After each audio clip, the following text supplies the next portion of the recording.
Tadi unik nih. Ini yang gue masih sekarang masih pertanyaan. Di sana ada semacam kayak Gojek itu nggak, delivery makanan? Tadi kata lo ada ya. Tapi pakai sepeda gitu. Kata lo ada ya. Ada. Tapi pakai sepeda gitu. Pakai ya sebenarnya tergantung kota sih. Kalau kotanya aksesnya bisa pakai sepeda. Kalau misalkannya pakai mobil, pakai motor, sama lah, sama seperti di Indonesia gitu. Dia semacam aplikasi atau memang dia telepon ke restorannya langsung atau gimana? Dia ada aplikasi dan dia ada aplikasinya, ada situsnya, mirip-mirip GoFood lah. Terus habis itu situsnya dia pesen ke restorannya langsung gitu. Oh, gue pikir nggak ada. Soalnya zaman dulu kan kayaknya gue nggak pernah denger, apa emang gue nggak denger ya, nggak pernah. Dari dulu ada atau gimana? Kayaknya memang sekarang ini, maksudnya kayaknya memang dari beberapa tahun terakhir ini sih mulai booming gitu ya. Iya, lagian ribet lah kalau nggak ada GoFood. Soalnya di sini tuh apa-apa GoFood ya. Tapi kalau Gojek memang belum ada ya. Iya. Belum. Karena dulu di Berlin sempat ada Uber sih. Ya, pernah denger tuh. Mm-mm. Tapi memang dia diprotes sama sopir taksi gitu di Berlinnya. Kan sempat demo juga ya dulu ya. Oh gitu ya, baru tahu. Iya, jadi itu sih yang agak berat buat gue dulu. Gimana ya? Kita kan di sana nggak ada kendaraan ya. Kalau misalnya belanja tuh harus gotong-gotong dan itu berat banget sih kayak tantangannya ya. Kalau di sini kan apa-apa Gojek gitu ya. Kalau lo belanja mingguan terus kayak gimana? Berat juga kan? Gue belanja biasanya seminggu 2 kali dan untungnya kan gue tinggal di tengah-tengah bukit ya. Tengah-tengah bukit, terus di bawah bukit ini ada si supermarketnya gitu. Tapi tetap lo harus ini dong, jalan dan nanjak gitu kan? Kalau buat transportnya ya mau nggak mau ya nanjak. Iya, itu tuh yang paling nyebelinnya itu memang. Kita bawa koper misalnya berat gitu ya, dan jalannya jauh buat ke halte Stelle gitu. Pengalaman pindahan pertama di sini tuh begitu tuh. Waduh, pindahan harus pakai liver service atau sendiri? Nggak, apa ya, biasanya kalau nggak sendiri atau nggak bayi-bayin temen yang punya mobil, Iya, oke. bisa bantuin pindahan juga. Terus sama ya modal dikit buat naktirin makan teman-teman yang pindahan gitu ya. Untung mereka mau cuma dibayar makan. Mereka mau cuman bayar makan gitu, biasanya mau gitu sekalian ya makan lah gitu. Maksudnya kan kayak ya pertama itu kan jasa juga ya. Jasa itu kan kan harus ada timbal balik. Iya, betul. Tapi di sisi lain memang karena ya sama temen juga gitu kan. Kayak masa sih gimana ya kalau misalkan sama temen, gue sih prinsipnya kayak ya sebisa mungkin jangan yang bantuan duit ya gitu. Gitu ya. Mm-mm. Jadi biasanya ya ini kalau misalkan ya teman-teman yang mau atau bersedia gitu ngorbanin waktu dan tenaga gitu dibayar buat ya makan-makan bareng gitu, masak-masak bareng. Menarik juga. Oh ya, ini SIM di Jerman ya. Oke, lo punya SIM di Jerman? Gue nggak punya SIM di Jerman. Gimana? Terus ngandelin umum aja gitu? Atau? Ngandelin umum aja sampai sekarang. Hast du auch ein Fahrrad? Fahrrad? Nein. Juga mungkin nanti gitu ya. Terus yang menarik juga adalah kalau bikin SIM di Jerman itu pertama adalah kalau lo nggak, kita bisa upgrade kalau misalnya kita punya SIM internasional. Ya. Dan kedua adalah ini, kalau misalkan mobil lo di Indo manual ya, yang pakai gigi, pakai kopling, itu itu di Jerman mungkin lebih terbiasa gitu ya, karena di Jerman tuh jarang banget lo mobil matic. Jarang banget. Terus yang ketiga adalah ini sih paling posisi setir ya. Kalau di Jerman kan dia setir kiri ya. Setir kiri. Dan ya makanya itu kayak dan yang keempat adalah kalau misalkan lo benar-benar mau bikin SIM baru gitu, dia mesti keluar uang juga sekitar 1000 sama di Varshule ya, 1000 sampai 2000 euro gitu. Bahkan memang pernah dengar sampai 4000. Dan dia ujiannya ada teori sama prakteknya juga. Nah ini menarik nih, kenapa waktu itu ada ya di materi pelajaran dapat Führerschein atau SIM, itu biasanya mereka dirayain gitu, habis gue dapet Führerschein nih, kita makan-makan yuk gitu, sampai kayak gitu, karena saking mahalnya dan susahnya ya. Betul. Karena ya itu saking mahalnya dan susahnya buat ujian praktek dan teorinya gitu. Sampai kayak ada buku lulus ujian teorinya gitu, kayak ya buku-buku bank soal gitu ya. Ada bang soalnya ya? Ada ujian Theoretische Prüfung gitu, ada. Teori buat jadi nationalität aja juga ini. Staatsbürgerschaft ya. Iya. Ya, right. Ini Einbürgerung tes itu juga, ini salah satu poin yang menarik juga yang lo sebutin Tapi kita nggak ngomongin tentang kampus. Ya, kan ini sedikit ini ya, ngomongin beyond kampus ya. Oke. Maksud gue kan, ceritain dah. Maksud gue kan gini ya, ada beberapa temen-temen yang setelah kuliah gitu ya, mikir, oh ini balik abis nih ke Indo gitu. Ada yang bilang pikir begitu, tapi ada juga yang mikir, kayaknya gue kerja di Jerman aja nih gitu. Ngambil apa, kalau nggak salah Blaue Karte tuh apa sih maksudnya? Oke, Blaue Karte itu kayak ini ya, izin tinggal permanen buat non-EU. Oh, itu namanya itu. Itu jadi semacam Einbürgerung nggak sih? Atau beda? Beda.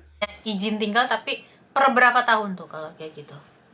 Tahunnya gue nggak begitu gue mesti lihat lagi detailnya, tapi dia seperti ini, kayak izin tinggal tetap ya, semi permanen ya. Kalau misalkan lo daripada visa gitu ya, lebih kuat ya. Lebih kuat, betul. Blaue Karte, dan itu memang kita harus ada penghasilan tetap sekian euro gitu per bulan, jadinya kita bisa eligible to apply buat si Blue Card ini. Bisa ngomongin jadi biaya hidup selama di kampus tuh kira-kira habis berapa sih? Kayak lu kan sekarang udah 10.000 ya kalau nggak salah ya. Bisa ceritain mungkin waktu masih jadi mahasiswa itu misalnya buat semester tiket berapa, terus buat Wohnung berapa gitu-gitu. Kalau untuk Wohnung itu untuk amannya ambil kisaran, kalau untuk WG ya 300 sampai 350 euro gitu ya sebulan. Itu jatuhnya untuk WG, dan itu udah termasuk sama ini listrik gitu, air segala macam, atau internet itu di WG ya. Kalau misalkan lo di Einzelzimmer ya ningkatin lagi 400 gitu ya. Jadi 400. Ini berarti lo 400 nih. Lumayan lah 400 tuh, menurut gue udah dapet Einzel, menurut gue tuh sangat lonzih gak sih? Sangat. Iyalah. Terus abis itu juga kalau untuk pengeluaran ini Krankenkasse gitu ya, asuransi 90 sampai 110 euro per bulan. Terus makan kan itu bisa di press ya, bisa. Kalau masak tuh lebih murah ya, jauh lebih murah. Soalnya makanan jadi di sana tuh mahal banget. Kayak misalnya dulu pernah kayak cuma makan tom yum aja tuh sampai 16 euro gitu kan. Sementara kalau kita 16 euro itu udah bisa beli sayur-sayuran, dan sayur-sayuran tuh kalau nggak salah cuma 50 sen kayak gitu-gitu kan.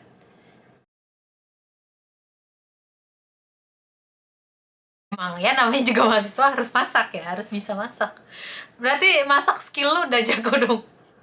Udah gitu sekarang kan ada YouTube, ada Cookpad ya, chefko.de. Bisa lah yang simple ya. Maksud gue ada nih teman-teman yang masaknya jago banget sampai bisa sampai bisa jualin makanan ke teman-teman Indonesia. Betul, sering banget tuh bikin jual makanan Indonesia, dan itu bener-bener dicari sih sama orang Indonesia di sana kan. Tuh sering PO gitu nggak? Sering PO makanan Indonesia nggak? Sering. Dan itu menurut lu worth it, enak gitu? Enak. Sangat. Ya sesekali lah, sama ngenalin kadang-kadang juga ngenalin makanan Indonesia ke temen-temen juga gitu ya, ke temen-temen di sini. Dan waktu itu gue sempat masakin apa ya, pecel sih, gue bumbu pecel gitu, gue pesen di ada lah situs ini, situs teman-teman Indo gitu, banyak kan. Terus gue ingatnya gini, gue pesen 2 minggu sebelum Lebaran ya kemarin ya. Gue pesen apa, bumbu opor ayam sama pecel ya. Bumbu opor ayam sama pecel, terus sama ketupat ini, lontong mini, ketupat mini itu juga gue pesen. Gue kirain kayak pesenannya datang pas Lebaran gitu. Gue pesen hari Sabtu gue pesen. Setelah hari Seninnya udah dateng. Lah, harusnya lu bilang ini buat hari Lebaran gitu. Emang nggak ada term on condition atau apa? Kayak soalnya waktu itu gue pernah punya pengalaman gitu ya, untuk mesen itu datangnya baru seminggu 2 minggu itu baru datang. Gue asumsinya begitu. Taunya ini kayak udah 2 hari 3 hari udah dateng aja itu ketupat opor segala macem. Akhirnya akhirnya gue tahan-tahanin lah, udah pas Lebarannya aja itu masak ininya, ketupatnya. Oh, nggak ngumpul-ngumpul sama orang Indonesia? Biasanya kalau Lebaran tuh mereka ngumpul terus kayak bikin, atau ke masjid gitu kan, masjid Indonesia kan. Pandemik nggak boleh. Tapi teteplah kalau kumpul temen, aku lihat kayaknya masih banyak kok yang tetap kumpul temen. Ada ya, mungkin karena kalau misalkan di tempat gue sih mungkin karena satu dan lainnya. Yang pertama adalah gue relatif baru di Tubingen. Gue baru kurang dari setahun di sini. Dan yang kedua gara-gara TA juga kan dulu. Jadi waktu 7 bulan terakhir itu kayak kehidupan gue jam 9 sampai jam 5 di kantor. Terus pulang ngendon tidur doang. Ya, dan satu minggu ya kepluk gitu tidur di kasur. Maksud gue nggak ada niat juga buat main gitu ya. 3, ini secara demografis juga nih, ini yang menurut gue menarik adalah pertama di Tubingen itu, ini gue nggak tahu ya, mungkin ini sepengamatan gue sebagai anak baru di Tubingen. Dia lebih ke demografi anak-anak S2, S3 gitu ya, yang lebih fokus ke kehidupan pribadi, ke keluarga gitu. Dan kontras sama misalkan S1, kalau teman-teman S1 kan jiwa ngumpul-ngumpulnya masih ini banget ya, masih getol banget ya. Dan lebih ke percintaan gitu ya. Lebih ke perbucinan lah, ngumpul-ngumpul segala macam. Kalau S2 ini lebih fokus ke kehidupan personal, keluarga. Maksudnya lebih jarang ngumpul yang gue lihat. Dan yang keempat ya ini lagi pandemik gitu. Dan yang kelima, karena S2, S3 kan mereka rata-rata durasi tinggalnya singkat ya. Cuman ya 2 tahun, 3 tahun, 4 tahun, habis itu balik lagi ke Indo. Dan sekarang juga rata-rata banyak banget anak di Tubingen yang mahasiswa Indo yang rata-rata udah balik lagi ke Indo gitu. Itu makanya alasan gue belum bikin link lah sama teman-teman Indo yang ada di Tubingen. Berarti lo nggak ada niatan buat S3 di sana, nggak ada? Ada, tapi bukan rencana jangka pendek gue. Sekitar mungkin beberapa tahun lagi gitu, atau mungkin pas gue ada kerja sama universitas juga. We'll see. Ya. Mungkin nanti dapat beasiswa lagi. Mungkin atau ini maksud gue kan di sini kan, kalau di Jerman kan lo S3 profesi juga kan, maksud gue jadi peneliti juga kan, dan itu dibayar sama kampus. Ya, gue kayaknya udah nggak kepikiran S2. Kayak males banget tau, males berpikir lagi ya. Karena ini sih istilahnya gini ya, kalau yang gue dengar dari temen gue, lo megang duit itu enak. Tapi kan kalau S2 nanti bakal lebih banyak lagi Nah, ini kalau gimana ya? Kalau kita ngelihat dampaknya ini yang manfaat jangka panjangnya ini yang kita agak susah ngelihatnya gitu. Maksud gue susah dalam artian ya lo udah penghasilan lo udah stabil gitu, udah dapet duit, lo udah bisa hidup gitu, hidup lo udah terjamin. Iya, benar. Kalau misalkan mau balik lagi ke kehidupan mahasiswa gitu ya, dimana yang lo mesti sibuk tanpa atau sangat minim dibayar kan nggak gampang ya. Betul. Tapi buat yang lebih baik ya memang harus upgrade diri sih. Nah, untuk mengupdatean diri ini yang lebih apa ya? Yang ke setiap orang, setiap individu beda ya. Ada yang bisa upgrade diri dengan karir gitu, mungkin dapat dikasih beasiswa atau S2 atau apa dari perusahaan tempat lo kerja, atau mungkin Lehrerausbildung atau apa gitu dari Goethe mungkin. Dan satu lagi yang bisa gue tangkep ya, kenapa perempuan juga jarang gitu yang mau S2, walaupun masih ada juga mungkin kayak tekanan buat menikah gitu sih yang gue lihat. Nah, kalau orang Indonesia gitu, makanya dulu juga gue mikir-mikir lagi S2 nggak nih, tekanan menikahnya udah besar gitu. ngerti. Dan istilahnya gini sih, apa ya, kalau misalkan di Indo kan lo menikah, lo mendedikasikan diri ke keluarga ya. Mendedikasikan diri gimana cara menghidupin keluarga lo gitu. Dan di situ fokus, istilahnya ada yang lo milih lo dilematis gitu. Pertama, lo mau nge-upgrade diri, tapi di sisi lain keluarga, misalkan pasangan hidup, anak-anak segala macam gimana gitu. Tapi ada beberapa yang sangat-sangat beruntung di mana perusahaan tempat lo kerja ngasih kesempatan lo malah buat berkarir, buat ngasih S2, dibiayain sama kantor lo. Iya, seru banget tuh. Ada temen waktu itu di orang PLN. Dia S2 juga di KIT, dibiayain sama PLN. Wow. Ada juga temen gue, kita sering banget begadang nugas bareng. Sebenarnya bisa aja sih gue kalau mau gue kejar S2 gue cari beasiswa gitu, tapi kayak udah kinda lulus banget sih bener. Jadi tujuan gue ke Jerman tuh kayak udah cuma pengen jalan-jalan aja, kayak udah males mikir, apalagi harus bikin tesis gitu kayaknya. Aduh, das kann ich mir nicht vorstellen. Oke. Gue ngeliat TA, mau itu bachelor, mau itu master gitu ya, itu sebagai pengalaman kerja pertama kita. Kalau apa? Kalau tesis. Tesis. Apapun, mau itu bachelor, mau itu master gitu. Di situ intinya lo itu adalah pengalaman pertama lo untuk menghadapi hidup dari jam 9 sampai jam 5. Dan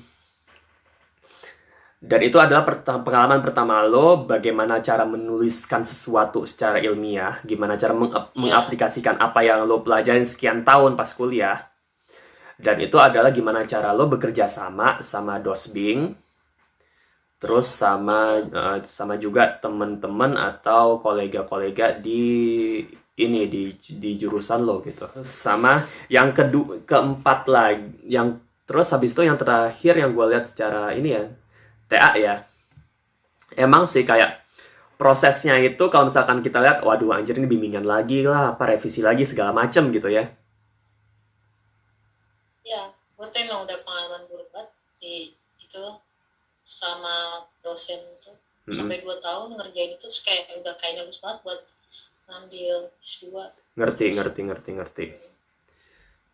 Ini sekalian sharing juga sih. Dulu pun gue juga pengalaman sama supervisor tesis gue dulu juga nggak gitu menyenangkan ya. Iya. Kayak kayak gue di pengalaman ini gue ada beberapa hal yang gue pelajarin, itu iya. Cuman di sisi lain istilahnya gini, kita kayaknya tipikal kepribadian kita beda gitu ya.